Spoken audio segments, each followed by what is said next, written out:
28ویں پارے کی تفسیر کا خلاصہ پیش کیا جا رہا ہے۔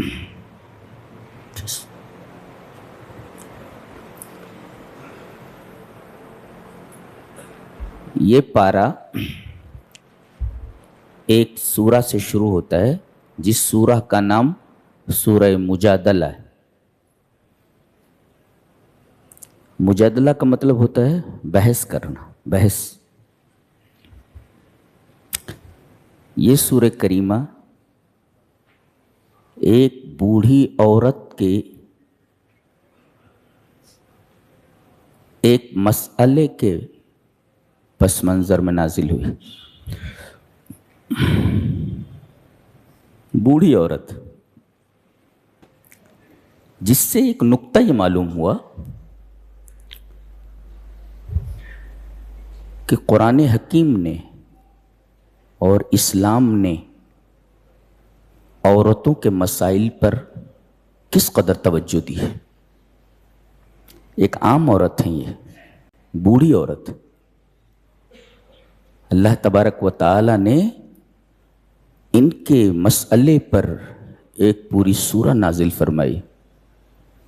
کہاں ہیں وہ لوگ جو کہتے ہیں کہ اسلام نے عورتوں پر ظلم کیا ہے؟ تم نے کون سا بڑا تیر مار لیا ہے کہ عورتوں کا جو مقام نہیں تھا اس مقام پر لا کر کھڑا کر دیا۔ تم بھی آفس جاتے ہو، وہ بھی آفس جاتی، تم بھی کام کرتے ہو، وہ بھی کام کرتی۔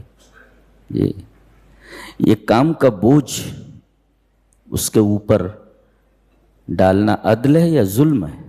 ظلم ہے۔ تو ظلم تو تم نے کیا ہے۔ اسلام نے تو ان کے تمام حقوق کی پاسداری کی ہے، ان کے تمام حقوق کی حفاظت کی ہے۔ بتائیے، ایک بوڑھی عورت کے ایک مسئلے پر پوری سورہ نازل کر دی گئی، جس سے پتہ چلتا ہے کہ اللہ تبارک و تعالی نے، قرآن حکیم نے عورتوں کے مسئلے پر کتنی زبردست توجہ فرمائی ہے۔ یہ کون ہے؟ حضرت خولہ بنت ثعلبہ رضی اللہ تعالیٰ عنہ ہے۔ خولہ، اہل السیر نے لکھا ہے کہ ایک مرتبہ حضرت عمر رضی اللہ تعالیٰ عنہ گدھے پر سوار ہو کر اپنے ساتھیوں کے ساتھ کہیں جا رہے تھے۔ اچانک یہ سامنے سے آ گئی۔ وَاسْتَوْقَفَتْهُ، ان کو رکنے کے لیے کہا، رکو، رکے، ادب سے کھڑے ہو گئے ان کے سامنے۔ خلیفۃ المسلمین، خلیفۃ المومنین، اور روب و دبدبہ کیسا معلوم ہے؟ نبی نے فرمایا، عمر، جس گلی میں تم داخل ہوتے ہو اس گلی کے اس طرف اپوزٹ سائڈ سے اگر شیطان آ رہا ہو تو راستہ بدل دے گا، اس گلی میں نہیں آئے گا۔ یہ روب و دبدبہ ہے جی حضرت عمر کا۔ ایک بوڑھی عورت کے روکنے پر رک گئے ہیں اور بڑے ادب کے ساتھ کھڑے ہو گئے۔ عورت کیا بول رہی ہے؟ قد کنت تدعى عمیرا، تم کو عمیر عمیر کہا جاتا تھا۔ جیسے ہمارے ہاں کسی نام کو بگاڑ کر کے کہا جاتا ہے، ایسے وہاں تصغیر کے ساتھ نام کو بگاڑ دیا جاتا تھا جی۔ قد کنت تدعى عمیرا، تم کو عمیر عمیر لوگ پکارتے تھے، یہ چھوٹا عمر، چھوٹا عمر۔ پھر ثم قیل لک عمر، پھر تم کو لوگ عمر کہنے لگے، عمیر سے عمر ہوئے تم۔ ثم قیل لک امیر المؤمنین، پھر تمہیں امیر المومنین کہا جانے لگا جی۔ فاتق اللہ یا عمر، اے عمر اللہ سے ڈرو، اللہ سے ڈرو۔ یہ عورت اس شخص کے بارے میں اللہ سے ڈرنے کے لیے بول رہی ہے جو کان وقافا عند کتاب اللہ، اللہ کی کتاب کی بات آئی تو اس پر رک جانے والا، اس کو نصیحت کر رہی۔ فاتق اللہ یا عمر، اے عمر اللہ سے ڈرو۔ فرما رہی ہیں من ایقن بالموت خاف الفوت، من ایقن بالموت خاف الفوت ومن ایقن بالحساب خاف العذاب۔ بہت ہی فصیح اور بلیغہ تھیں یہ. ہاں، عربی زبان ان کی بڑی فصیح و بلیغ تھی. دیکھ رہے ہیں کیا کہہ رہی ہیں وہ؟ کہہ رہی ہیں جو آدمی موت کا یقین کرتا ہے کہ موت آنے والی ہے تو خاف الفوت، تو فوت سے ڈرتا ہے، یعنی کوئی نیکی چھوٹ نہ جائے، فوت نہ ہو جائے. جی. ومن ایقن بالحساب، اور جسے یہ یقین ہو کہ ایک مرتبہ رب تعالیٰ کے سامنے حساب کے لیے کھڑا ہونا ہے، تو خاف العذاب، وہ عذاب سے ڈرے گا. وہ یہ نصیحت کر رہی ہیں.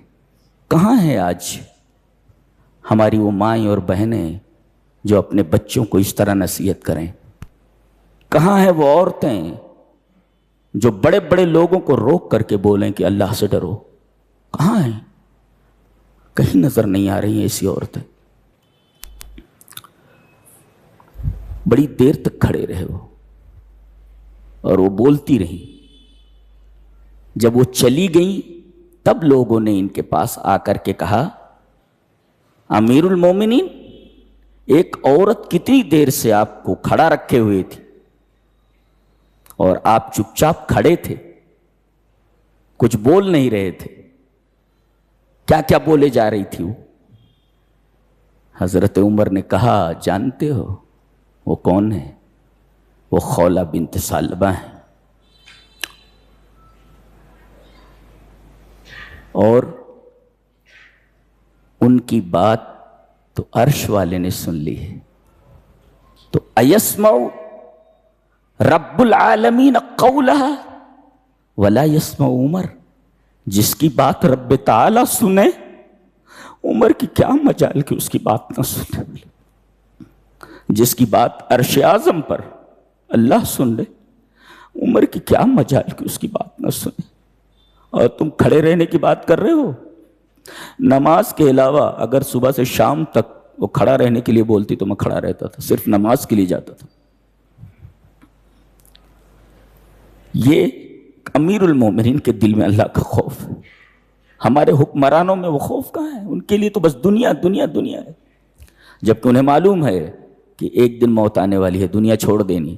لیکن شیطان ان کے دل و دماغ پر پوری طرح حاوی ہو گیا ہے. آخرت مکمل نگاہوں سے اوجھل ہو گئی ہے. جو کچھ ہے بس دنیا ہے. کما لو ارے بھائی، کمانے کے بعد اگر یہ ہاتھ آئے، ہاتھ آنے کے بعد نہ جائے تب تو ٹھیک ہے، آپ کمائیے. لیکن یہ سب تو آپ کے ساتھ رہنے والی نہیں ہے اور نہ جانے والی ہے. نہ رہنے والی ہے نہ جانے والی ہے آپ کے ساتھ. یہ ہے. اور بڑی ہی فصیح اور بلیغہ تھی ہیں. کہتے ہیں کانت ربت الفصاحت والبلاغت والجمال، فصاحت اور بلاغت اور خوبصورتی کی مالک تھی. بہت خوبصورت تھی یہ. جی بہت خوبصورت تھی. مسئلہ کیا ہوا؟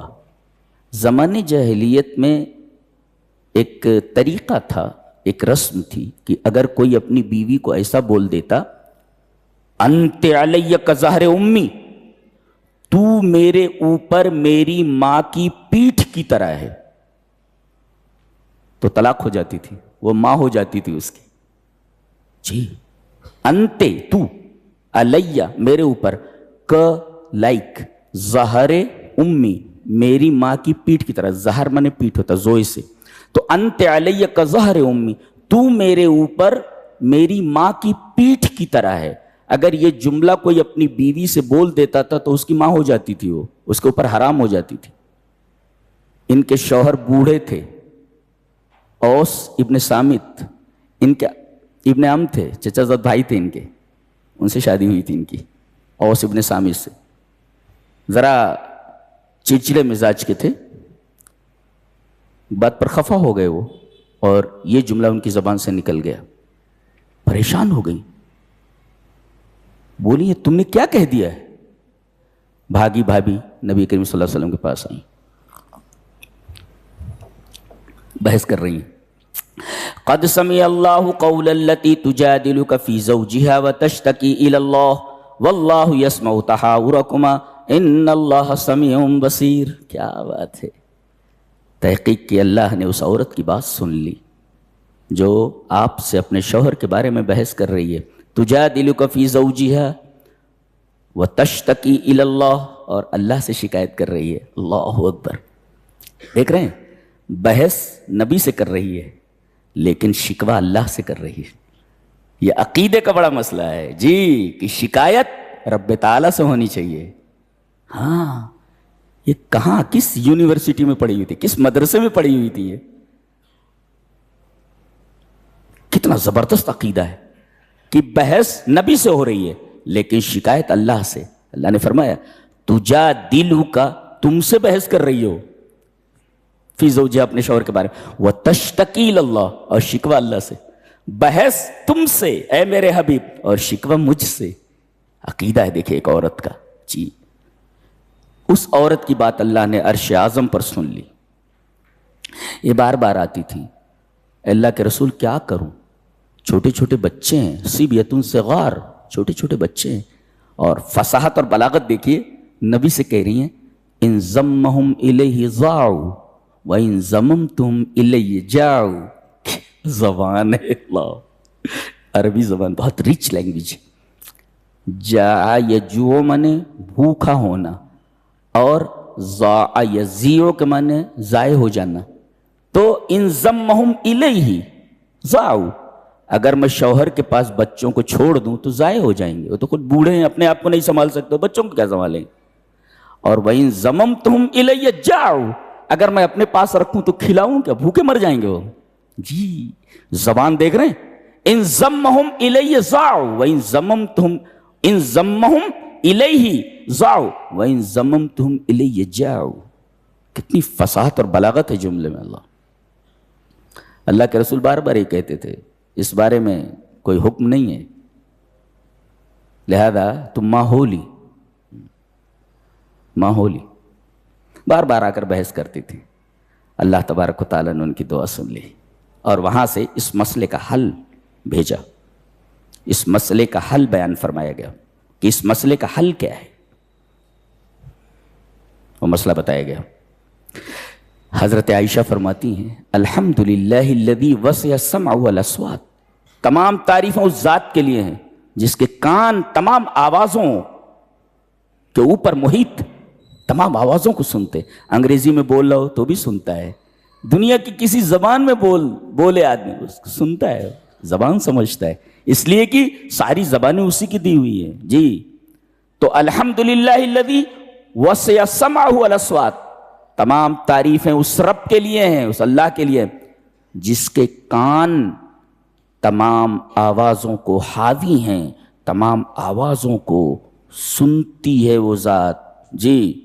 میں گھر کے ایک گوشے میں، چھوٹا سا کمرہ تھا، گھر کے ایک گوشے میں بیٹھی رہتی تھی. وہ نبی سے کیا بات کر رہی تھی میں نہیں سن پاتی تھی، لیکن عرش اعظم پر میرا رب اس کی آواز کو سن رہا تھا. میں گھر کے کونے میں تھی، وہ جو بحث کر رہی تھی میری سمجھ میں نہیں آ رہا تھا، نہیں سن پاتی تھی میں، اور رب تعالیٰ اس کی آواز کو عرش اعظم پر سن رہے تھے. اللہ، یہ حضرت عائشہ رضی اللہ تعالیٰ عنہ کا بیان. مسئلے کا حل کیا نکلا کہ اس طریقے کی کوئی حرکت کر دے. الذین یظاہرون منکم من نسائہم، اس مسئلے کو مسئلہ زہار کہا جاتا ہے. زہار، انت علی